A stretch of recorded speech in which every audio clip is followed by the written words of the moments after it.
بسم اللہ الرحمن الرحیم۔ السلام علیکم۔ اسلامک بات 9 پر آنے والے محترم ناظرین کو خوش آمدید۔ بیان کیا جاتا ہے کہ بصرہ کا ایک سردار ہمیشہ اداس اور غمگین رہتا تھا کہ کسی نے اس سے دریافت کیا کہ آخر اس پریشانی کا سبب کیا ہے۔ اس پر سردار نے جواب دیا کہ بات کہنے کی نہیں پر کہی جاتی ہے کہ مجھ سے ایک ولی اللہ کی خدمت میں کچھ بے ادبی ہو گئی، اس لیے ڈرتا ہوں کہ قیامت کو اس کے مواخذے میں گرفتار نہ ہو جاؤں۔ واقعہ یہ پیش آیا کہ ایک مرتبہ زیارت بیت اللہ کو چلا اور سب دوست اور عزیز و اقارب رخصت کرنے آئے۔ حسب دستور کچھ دور چل کر میں نے سب کو لوٹا دیا، مگر ایک شخص زید جو میرے خاص میں سے تھا واپس نہ ہوا اور اس نے میرا پیچھا نہ چھوڑا۔ مجبور ہو کر میں نے اس کو جھڑک دیا کہ بیت اللہ کو جانا بھی کوئی آسان سمجھا ہے جو میرے پیچھے پیچھے چلے آ رہے ہو؟ میرے پیچھے پیچھے نہ آؤ اور میرے ساتھ نہ چلو، اور جس راستے سے تیرا جی چاہے چلا جا۔ کہنے لگا، اے آقا، کیا خدا اس پر قادر نہیں کہ تم کو ذات راہ جلد پہنچا دے اور مجھ کو بے یار و مددگار چھوڑ دے؟ یہ کہہ کر اس نے اپنی راہ لی اور میں نے اپنے راستے سے چلنا شروع کر دیا۔ راستے بھر کہیں وہ مجھ کو نظر نہ آیا، واللہ عالم کہاں پوشیدہ ہو گیا۔ جب خدا کے فضل سے مناسک حج سے فارغ ہو کر میں مدینہ طیبہ کو چلا تو کیا دیکھتا ہوں کہ زید آ گیا ہے اور سلام کہہ کر میرے پاس بیٹھ گیا۔ میں نے حیرت سے پوچھا کہ حج کر آیا؟ کہا ہاں۔ میں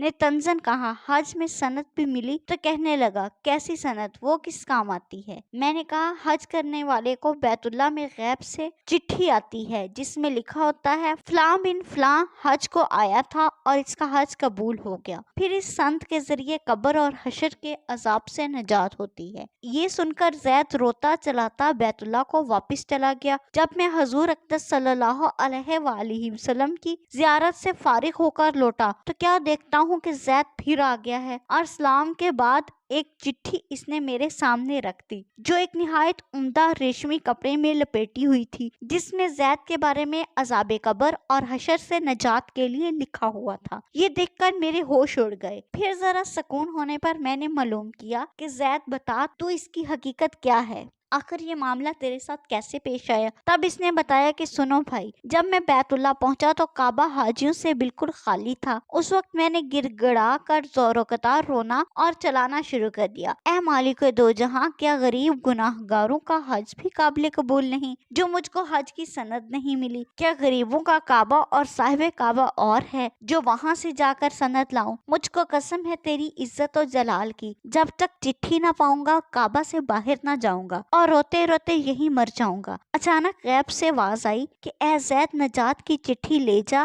اور اپنی راہ لے۔ پھر یہ چٹھی میرے ہاتھ میں آ گئی، اس کو لے کر میں چلا آیا۔ یہ سن کر میری حیرت کی انتہا نہ رہی کہ اللہ اکبر، اس شخص کا یہ اعلیٰ مرتبہ ہے جس سے میں آج تک واقف نہ تھا۔ پھر عزت و احترام کے ساتھ میں اسے اپنے ساتھ بصرہ لے آیا اور وہ چٹھی نہایت احترام و تعظیم کے ساتھ ایک صندوق میں بند کر دی۔ جب کبھی جی چاہتا تو انتہائی ادب و احترام سے نکال کر اس کی زیارت کر لیتا، چومتا اور آنکھوں سے لگاتا تھا اور پھر محفوظ کر دیتا۔ اتفاقاً میں کہیں سفر پر جا رہا تھا، میرے پیچھے زید کا وصال ہو گیا۔ جب میں واپس آیا تو اس خبر سے میرے رنج و گل کی انتہا نہ رہی کہ افسوس میں ایسے ولی کی تدفین میں شامل نہ ہو سکا۔ پھر اچانک مجھے وہ چٹھی یاد آئی جو میرے صندوق میں محفوظ تھی۔ اب تو میں اور بھی تاب ہو گیا اور اپنے اوپر افسوس کرنے لگا کہ سفر کو جاتے میں نے وہ چٹھی زید کو کیوں نہ دی۔ پھر اپنا مہر شدہ صندوق منگا کر تو اسی طرح بار مہر بند تھا۔